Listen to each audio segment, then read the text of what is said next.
कुदरत की तरफ से हमारे व्हाइट ब्लड सेल कुछ ऐसी कुदरती प्रोटीन पैदा करते हैं, नेचुरल प्रोटीन पैदा करते हैं जो बाहर से आने वाले किसी भी दुश्मन, जिसको हम फॉरेन बॉडी कहते हैं, जिसको एंटीजन कहते हैं, वो उसको चारों तरफ से जकड़ लेती हैं, उसको पकड़ लेती हैं और उसके बाद ये पूरी की पूरी उसको पकड़ के ले जाती हैं और फैगोसिटिक सेल के हवाले करती हैं।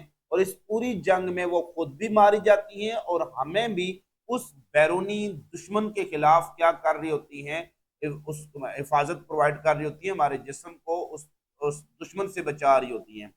तो ये कौन सी प्रोटीन है, इन प्रोटीन्स को क्या कहते हैं, इनकी डेफिनेशन, इसके अलावा इनकी प्रॉपर्टीज, इनके फंक्शंस और इनकी जो क्लासेस कौन कौन सी हैं वो आपके साथ डिस्कस होंगी।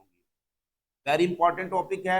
एंट्री टेस्ट में, नॉर्मल एमसीक्यूज में, नॉर्मल पेपर में इससे कुछ न कुछ पेपर में जरूर पूछा जाता है। अगर हम इसको डिफाइन करें तो इसका एक लिटरल मीनिंग बनता है। जो लिटरल मीनिंग होता है वो आपको उधर से ही समझ आ जाएगा कि क्या ये वर्ड बता रहा है। ये वर्ड दो वर्ड से मिलकर बना हुआ है। एक वर्ड है एंटी और दूसरा होता है बॉडी। तो यहां से अगर आप फोकस करें तो ये किसी बॉडी के अगेंस्ट पैदा होती है। अब बॉडी मेरी अपनी बॉडी के अगेंस्ट पैदा होंगी? नहीं, ऐसा नहीं है। हमारे जिस्म की अपनी बॉडी के अगेंस्ट की पैदा नहीं होती है। लेकिन ये फिर बॉडी क्या होगी? ये वो फॉरेन बॉडी है जिसको हमने पढ़ा था, फॉरेन बॉडी, इंट्रूजन या एंटीजन। तो ये अगेंस्ट द फॉरेन बॉडी हमारी बॉडी कुछ पैदा करती है, नेचुरल प्रोटीन को कहते हैं एंटीबॉडी। तो लिटरल मीनिंग इनका क्या है? Against the foreign body. Anti mean against और बॉडी मीन फॉरेन बॉडी। तो इसको डिफाइन करते वक्त आपने याद रखना है कि इसकी डेफिनेशन को हमने सेगमेंट में कन्वर्ट कर देना है। पहला पॉइंट जो इसका आपने बताना है, these are natural globular protein. यानी प्रोटीन की दो बड़ी टाइप्स हैं, फिब्रस और ग्लोबुलर, और इनका तल्लक किससे है? ग्लोबुलर प्रोटीन से है। ये क्या है? नेचुरल है, यानी हमारी बॉडी खुद पैदा करती है। Produce by plasmoclone cell. Plasmoclone cell क्या होते हैं? ये हमारे व्हाइट ब्लड सेल की एक टाइप्स है, लिम्फोसाइट। लिम्फोसाइट की टाइप्स है बी लिम्फोसाइट। जब वो एक्टिवेट होते हैं, टी अल्फा लिम्फोसाइट उनको एक्टिवेट करते हैं, तो ये डिवाइड होकर बनाते हैं प्लाज्मोक्लोन सेल, यानी आइडेंटिकल सेल। ये इनको प्लाज्मा सेल भी कह सकते हैं। और ये पैदा करते हैं एंटीबॉडीज। और ये प्रोड्यूस किसके अगेंस्ट होती हैं? They are produce against foreign body. नाम से जाहिर है, against foreign body mean antigen. लिहाजा एंटीजन और एंटीबॉडी एक दूसरे के क्या हैं? एक एंटागोनिस्टिक पेयर हैं, एंटीजन और एंटीबॉडी। एंटीजन बाहर से आने वाला कोई जासूस है और एंटीबॉडी हमारी जिस्म के अंदर पैदा होने वाली वो डिफेंस प्रोटीन है जो कि अगेंस्ट दैट एंटीजन यानी जासूस पैदा होती है। Antibodies are actually defence protein. अब हम आते हैं इनके फीचर्स पर, यानी what are the characteristics of antibody. तो number one, these are globular protein. इन्हें हमेशा ग्लोबुलर प्रोटीन होती है और कॉमनली कॉल्ड इम्यूनोग्लोबिन, आईजी भी कहते हैं। आई स्टैंड फॉर इम्यूनो और G for globulin. They are also called defence protein.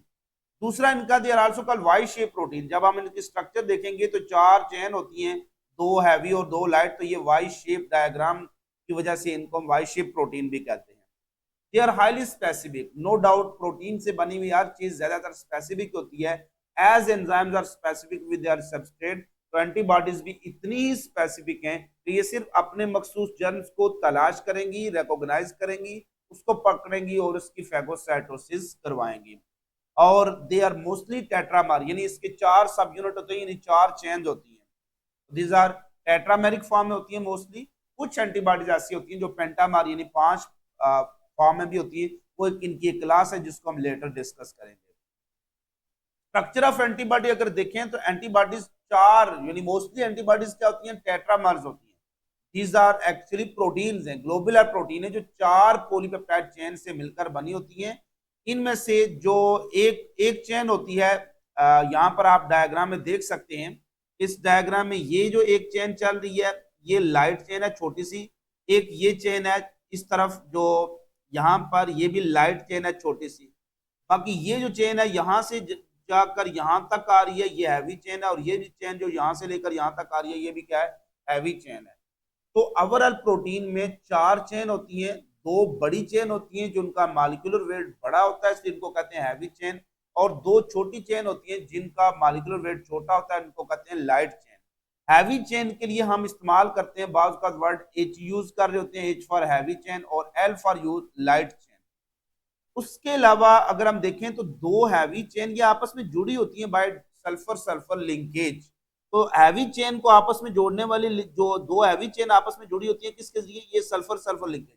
ये एक हैवी चेन दूसरी चेन के साथ जुड़ी होती है due two sulphur sulphur linkage, जिसको कहते हैं डाइसल्फाइड लिंकेज। तो दो हैवी चेन के दरमियान दो डाइसल्फाइड लिंकेज होते हैं, जिसमें एक डाइसल्फाइड लिंकेज जिसको कहते हैं इसमें दो सल्फर शामिल है, और दो डाइसल्फाइड में चार सल्फर एटम शामिल होते हैं। फिर हैवी चेन लाइट चेन के साथ भी जुड़ी होती है थ्रू वन डाइसल्फाइड लिंकेज। एक हैवी और एक उसने अपनी लाइट को पकड़ा होता है विद सल्फर सल्फर लिंकेज, और दूसरी हैवी और दूसरी लाइट के दरमियान भी क्या है, वन सल्फर। तो each heavy chain is binded with light chain with the help of one disulphide linkage. Each heavy chain is binded with other heavy chain with the help of two disulphide linkage. अब अगर हम देखें तो ये इनमें regions होते हैं, जैसे ये चार हाथ की उंगलियां हैं, इनमें जो अपर पार्ट होते हैं ये स्पेसिफिक होते हैं, इसकी मदद से चिपकती हैं, किसी भी एंटीजन को रिकॉग्नाइज करती हैं और उसको पकड़ती हैं ऐसे। इसलिए ये जो पार्ट होते हैं ये वेरिएबल होते हैं, यानी एक एंटीजन के खिलाफ पैदा होने वाली जितनी भी एंटीबॉडीज होती हैं वो सारी आइडेंटिकल होती हैं, लेकिन वेरिएबल किसके लिहाज से है, से फॉर एग्जांपल एक बैक्टीरिया के खिलाफ जो एंटीबॉडीज होगी उसके लिए जो ये रीजन डिफरेंट होगा और दूसरे के लिए क्या होगा, डिफरेंट होगा। तो चूंकि अपर part of all four chain, जो ये जो अपर पार्ट होते हैं जिसने एंटीजन को पकड़ना होता है, इनको एपिटॉप भी कहते हैं। टॉप पार्ट यानी upper part of this all chains are called epitope. और ये जो एपिटॉप होते हैं और बिल्कुल ये अपर पार्ट क्या होते हैं, ये वेरिएबल होते हैं। यानी एक जरासीम के लिए जो एंटीबॉडीज पैदा होती हैं वो दूसरी एंटीबॉडीज की जो दूसरी जरासीम की एंटीबॉडीज के लिहाज से ये क्या होती हैं, डिफरेंट, इसलिए इनको कहते हैं वेरिएबल पार्ट। तो जो वेरिएबल पार्ट होते हैं अगर वो हैवी चेन का है तो उसको HV कह देते हैं, और अगर लाइट चेन का है तो उसको LV कह देते हैं। तो वेरिएबल आप देखते हैं हैवी चेन का भी वेरिएबल पार्ट है और लाइट चेन का भी, ये अपर पार्ट क्या है, ये वेरिएबल पार्ट है। इनको हम कह सकते हैं this is HV heavy chain का variable part, this is HC light chain का, जो LV लाइट चेन का वेरिएबल पार्ट। इसी तरह से जो बॉटम पार्ट होते हैं ये वाले, these are actually constant part, और इनका ज्यादातर ताल्लुक कांस्टेंट पार्ट का किसके साथ होता है, वो हैवी चेन के साथ ही होता है। बाकी कुछ थोड़ा सा सेगमेंट लाइट चेन का भी क्या होता है, कांस्टेंट, इसलिए इनको कांस्टेंट पार्ट को हम C से डिनोट करते हैं, और अगर हैवी चेन के हैं तो HC और लाइट चेन के तो LC। ओवरऑल कितने वेरिएबल पार्ट हैं, चार ही। Upper part of all four chains are variable और they help in recognition of antigen, ये एंटीजन को बाइंड करते हैं और उसको हेल्प करते हैं। ये जो सेंटर में आपको राउंड सा नजर आ रहा है, दिस इज एंटीजन, ये वेरिएबल पार्ट की मदद से उसको पकड़ लेती हैं और उसको जकड़ लेती हैं। फंक्शन ऑफ एंटीबॉडीज क्या है, बहुत से फंक्शन है। पंजाब टेक्स्ट बुक बोर्ड में जस्ट 3 फंक्शन डिस्कस किए गए कि they will bind with the germs, ये किसी भी एंटीजन ये जर्म्स के साथ बाइंड करते हैं। They neutralise the toxin produced by germs, immobilise germs को इमोबिलाइज करती है यानी उसकी हरकत को रोक देती है, और स्पीड ऑफ फैगोसाइटोसिस। लेकिन हायर क्लासेस में अगर हम देखें तो इसके बहुत से फंक्शन हैं, जिनमें से आगे हम डिटेल में डिस्कस करने जा रहे हैं। अभी ये पंजाब कॉलेज जो पंजाब टेक्स्ट बुक बोर्ड है उसके जो इंपॉर्टेंट फंक्शन है, they capture specific antigen, they immobilise the germ, neutralise toxin produced by germs by producing antitoxin, इस तरह से स्पीड ऑफ फैगोसाइटोसिस। तो ये चार इनके फंक्शन हमारे पंजाब टेक्स्ट बुक बोर्ड में मेंशन किए गए हैं कि किसी भी जर्म्स को पकड़ती हैं, इमोबिलाइज करती हैं और उसके टॉक्सिन को एंटीटॉक्सिन पैदा करके उसके मुकाबले का अगर एक बैक्टीरिया है वो टॉक्सिन पैदा करता है ताकि व्हाइट ब्लड सेल को डैमेज करे, ये उसी के मुकाबले का एंटीटॉक्सिन पैदा करके उसको क्या करती है, न्यूट्रलाइज करती है और फिर स्पीड ऑफ फैगोसाइटोसिस। लेकिन हायर अगर हम देखें तो इसके बहुत से फंक्शन है। पहला फंक्शन है न्यूट्रलाइजेशन, जो पंजाब में भी डिस्कस किया हुआ है। They bind to pathogen like viruses, bacteria, toxins और एंटीजन जिनको कहते हैं, और उनके एक्शन को न्यूट्रलाइज करती हैं, ब्लॉक देयर हार्मफुल इफेक्ट, जिसको न्यूट्रलाइजेशन कहते हैं। ऑप्सोनाइजेशन क्या होता है, ऑप्सोनाइजेशन क्या होती है कि किसी का टैग लगा देना, यानी कि मैं अगर कोई खतरनाक चीज है ना तो उसके ऊपर रेड टैग लगा लेते हैं। जैसे नॉर्मली तो आप देखते हैं कि जो लोग ये गधा गाड़ी पर सरिया लाद के जा रहे होते हैं उसके पीछे रेड सी एक कपड़ा लपेट देते हैं, उसका मतलब होता है खतरा है कि आप इससे आगे नहीं आना। इसी तरह से रेड लाइटें लगी होती हैं। तो ऑप्सोनाइजेशन का मतलब ये होता है ये एंटीबॉडीज टैग लगा देती हैं जर्म्स के साथ ताकि उनको मैक्रोफेज आसानी से शिनाख्त कर सके और मार सके। तो टैग हुए होंगे तो उसको शिनाख्त करना आसान हो जाएगा। दिस टैगिंग ऑफ जर्म्स या pathogen by antibodies called opsonization.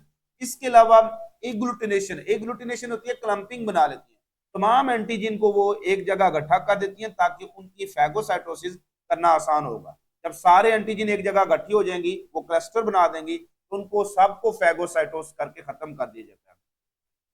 Complement activation होता है, ये हमारा कॉम्प्लीमेंट सिस्टम होते हैं जो पैथोजन को डिस्ट्रॉय करते हैं।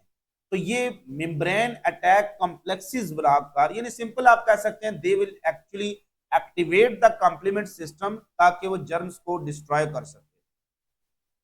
Next, antibody dependent cell mediated cytotoxicity होती है, यानी कि ये सेल के अंदर एक टॉक्सिन पैदा होते हैं जो सेल पैदा करता है, लेकिन इनको कौन पैदा करवा रहा है? एंटीबॉडीज पैदा करवा रही है, इसलिए इसको कहते हैं antibody dependent cell mediated cytotoxicity, that is abbreviated at ADCC. ये क्या करते हैं? इम्यून सेल्स हैं, हमारे नेचुरल किलर सेल्स हैं, उनको रिकॉग्नाइज हेल्प करते हैं कि वो रिकॉग्नाइज करें और डिस्ट्रॉय करें उन सेल को जो कि कैंसरस हैं या इन्फेक्टेड हैं। तो इन्फेक्टेड या कैंसरस सेल्स को रिकॉग्नाइज करके उनको टॉक्सिन के जरिए मारने के लिए ये एक्चुअली नेचुरल किलर सेल की हेल्प करती है। इसको कहते हैं एंटी डिपेंडेंट, जो antibody dependent cell mediated cytotoxicity. Prevent pathogen adhesion, बाज का पैथोजन हमारे जो म्यूकस मेम्ब्रेन होती है, म्यूकस पैदा होती है नेजल सिस्टम से, रेस्पिरेटरी सिस्टम से, गट से पैदा हो रही होती है, उसको क्या करती हैं? उनको एडहियन करने से बचाती हैं। तो स्पेशली इसमें एंटीबॉडी के क्लास है आईजीए, ये माइक्रोब्स को ब्लॉक कर देती है कि वो म्यूकोजल सरफेस यानी लंग्स या गट की म्यूकोजा के साथ अटैच ना हो। जब वो अटैच नहीं होंगे तो उनका फिर आगे एक्शन करना मुश्किल हो जाएगा। इम्यून मेमोरी सपोर्ट, आईजीजी जो होती है ये कैसी प्रोटीन है? लॉन्ग टर्म इम्यूनिटी, यानी पूरी जिंदगी के लिए आपको जो वैक्सीनेशन की सूरत में किसी भी बीमारी के खिलाफ वो इम्यूनिटी प्रोवाइड करती है, लिहाजा they are also involved in long term providing long term immunity. और पैसिव इम्यूनाइजेशन होती है, एज ए ट्रीटमेंट इस्तेमाल करते हैं। स्पेशली अगर हम देखें आईजीजी और आईजीए क्लासेस होती हैं, ये मदर से बेबी में ट्रांसफर होती है थ्रू प्लेसेंटा। आईजीजी प्लेसेंटा के जरिए ट्रांसफर होती है और आईजीए ब्रेस्ट मिल्क के जरिए ट्रांसफर होती है। और ये पैसिव इम्यूनाइजेशन, यानी अगर बच्चे में कोई बीमारी है तो फौरन एंटीबॉडीज उसको मार देंगी, इसको कहते हैं पैसिव इम्यूनिटी, यानी इम्यूनिटी जिसमें एंटीबॉडीज एज ए ट्रीटमेंट इस्तेमाल हो रही होती है। तो these are all about the function of antibodies. अब हम आते हैं 5 डिफरेंट क्लासेस ऑफ एंटीबॉडीज। ये एक क्लास ऑफ एंटीबॉडीज होती है, इसमें बहुत सी एंटीजन होंगी, लेकिन इन सब में क्या होगा? अगर कोई एंटीबॉडी एक क्लास से तलक रखती है, एक क्लास से तलक रखने वाली एंटीबॉडीज के जो कांस्टेंट रीजन हम पढ़े थे वो हमेशा कांस्टेंट होते हैं, लेकिन वेरिएबल रीजन वो वेरी करेंगे। तो वेरिएबल रीजन अगर वेरी करते हैं फ्रॉम जर्म टू जर्म भी, एक जरासीम से के खिलाफ पैदा होने वाली जो एंटीबॉडीज हैं वो दूसरे जरासीम से पैदा होने वाली एंटीबॉडीज से मुख्तलिफ होंगी। किस बेस पर मुख्तलिफ होंगी? वेरिएबल पार्ट के लिहाज से। लेकिन अगर वो क्लास एक से तलक रखती हैं तो उनके कांस्टेंट रीजन हमेशा क्या होते हैं? कांस्टेंट रहते हैं। तो constant region are always conserve for a specific class of antibodies, यानी एक क्लास आईजीए से तलक रखने वाली जितनी भी एंटीबॉडीज हैं उनके कांस्टेंट रीजन आइडेंटिकल होंगे। लेकिन वेरिएबल रीजन कब आइडेंटिकल होंगे? जब एक ही जरासीम के खिलाफ पैदा होने वाली हंड्रेड्स या मिलियंस ऑफ एंटीबॉडीज होती है। तो अगर एक बैक्टीरिया है साल्मोनेला बैक्टीरिया, तो उसके खिलाफ मिलियंस एंटीबॉडीज अगर पैदा हो रही है ना, तो सारी 100% आइडेंटिकल है, ना उनका कोई वेरिएबल पार्ट है और ना कांस्टेंट पार्ट है। कि वेरिएबल पार्ट वेरी करता है from class to class, from class to class vary करता है, from germ to germ vary करता है, एक जरासीम से दूसरे जरासीम के लिहाज से भी वेरिएबल ये एक्चुअली स्पेसिफिसिटी दे रहा होता है। और constant part is only constant for one class. दो डिफरेंट क्लासेस में ये भी क्या होता है? वेरी करता है। जैसे ये 5 क्लासेस कौन सी हैं? पहली क्लास है आईजीए, आईजी फॉर इम्यूनोग्लोबिन ए, यानी जिसको एंटीबॉडी ए भी कहेंगे, एंटीबॉडी बी आईजी एम इसको कहेंगे, इम्यूनोग्लोबिन ई, और इसी तरह से immunoglobin D, A M E D, और एक और होती है that is called immunoglobin G, जो यहाँ पर अनफॉर्चुनेटली मिस है, जो कि ज्यादातर प्लेसेंटा के थ्रू आ रही होती है। तो आईजीए जो होती है फाउंड मेनली इन म्यूकोजल एरिया, ये रेस्पिरेटरी ट्रैक्ट में पाई जाती है, सलाइवा में मौजूद होती है, टीयर्स में मौजूद होती है और ब्रेस्ट मिल्क में होती है, और ये हमें म्यूकोजल इम्यूनिटी प्रोवाइड करती है। आईजीएम जो होती है first antibody produce during the initial immune response, यानी हमारी बॉडी में सबसे पहली एंटीबॉडी जो पैदा होती है आईजीएम है। ये कॉम्प्लीमेंट सिस्टम को एक्टिवेट करती है और दिस इज द पेंटामर। ये एमसीक्यूज में आ सकता है, which one the following antibodies is pentamer. तो ये जो आईजीएम है ये पेंटामर की फॉर्म है। आईजीई एलर्जी, तो मैंने इसको लिहाज से, तो जब भी आपको कोई एलर्जिक रिएक्शन होता है ना तो ये आईजीई बढ़ जाती है। तो this is responsible for producing allergic reaction. ये अगेंस्ट पैरासाइट काम करती है, जितने भी पैरासाइट होते हैं उनके खिलाफ काम करती है। मास और बाइंड करती है बेजोफिल के साथ या मास सेल के साथ बाइंड करती है। एस्थमा, एलर्जी, पैरासिटिक इंफेक्शन में ये बढ़ जाती है। और आईजीडी जो होती है इसके फंक्शन इतने अंडरस्टूड नहीं है और ये स्मॉल अमाउंट में ब्लड में आपको मिलेगी और act as receptor on immature B cell to initiate B cell activation. तो ये ज्यादातर रिसेप्टर का काम करती है और बी सेल एक्टिवेशन करवाती है। और एक लास्ट क्लास जो यहाँ पर मिसिंग है दैट इज आईजीजी, जो कि प्लेसेंटा के जरिए मदर से फीटस में आती है और वहां पर बच्चे को किसी भी जरासीम से बचा रही होती है। तो this is all about antibodies. अगर आपको ये वीडियो से कुछ हेल्प मिली है तो उसको जरूर लाइक कर दिया करें और कमेंट सेक्शन में अपने क्वेश्चन जरूर पूछा करें। खुश रहिएगा, खुश रखिएगा, दुआ में याद रखिएगा।